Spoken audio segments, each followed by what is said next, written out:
tell you what, this news of this animal smuggling is so depressing. It's like 20 barn animals so never...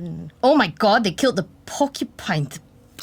BFM 89.9. Good morning, I'm Nadia Hassan. Welcome to your morning headlines. It's very, very mixed today, but there is some kind of animal theme going through it, whether it means it or not. Starts with Star, I'm thinking about Wings Clip. It's talking about the PTPN dodgers. How those who have been declared insolvent and those who overstayed in other countries are among the 701,266 Malaysians on the Immigration Department's travel blacklist. Of course, they give a mixture. I mean, it's big mixture on like who defaulted, who has outstanding debt. All of these guys are denied. The department's advising Malaysians to check their immigration status before leaving the country. But why check their status? Shouldn't they check themselves? They know, right, if they haven't paid their loan. But yeah, okay, fine. That's a nice way of putting it. News Straits Times, it goes for a big hodgepodge of news. The Wushu chief actually throws in his towel over the doping scandal, talking about some guy found bauxite. Measures to cushion riot from GST impact out soon. Of course, yesterday, the government actually released the list of what was exempt, over 900 items. It's a very extensive list. I tried to read it and my brain hurt. Basically, a lot of produce, a lot of services. So whether this is enough to cushion the impact, we'll only see from next year. Schoolboys brainwashed to become foot soldiers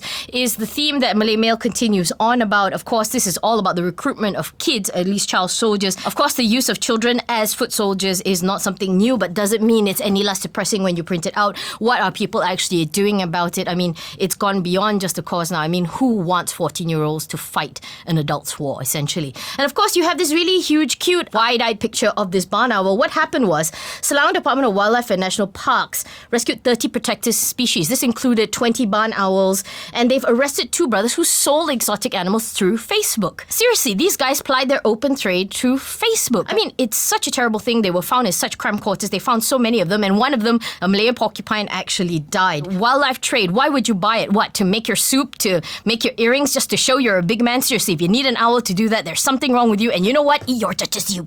Really. Continuing on with the foot soldiers, Utusan Malaysia also goes with Pelajar Sekolah de-recruit. They also give their take on this whole thing. The Sun goes completely the other way, although it does have a picture of those barn animals, talking about how typhoon slams Japan. It's actually, I think, the second of quite a few, and 550 flights suspended. I mean, it is typhoon season in Japan, but of course for those, we just hope they're all safe. Rita Harian has an interesting piece talking about, it's an exclusive, Bongkar. Our word of the day, although it's not in any of the stories.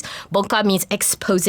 Talking about R&D shot sendiri, how basically in R&D, billions have been spent, but little has been shown for it. Now, the problem with R&D is, right, it's such a long-term process, and you do it in a way that sometimes you don't get any payoff. Like I said, for pharma companies, right, they will spend billions and billions, and at the end of it, they'll find that it kills, like, 0.01% of white rats and gets shelved. But yes, so it's very hard to say whether it's worth it or not. We end as always with Metro talking about how 20 car owners actually were tricked by the insurance agent, so they mati kata, which means that they died for, kind of like no reason. This one is a very, very troubling thing. Another social issue to bring up. Make sure your insurance agent is actually kosher. So yes, that's it for me.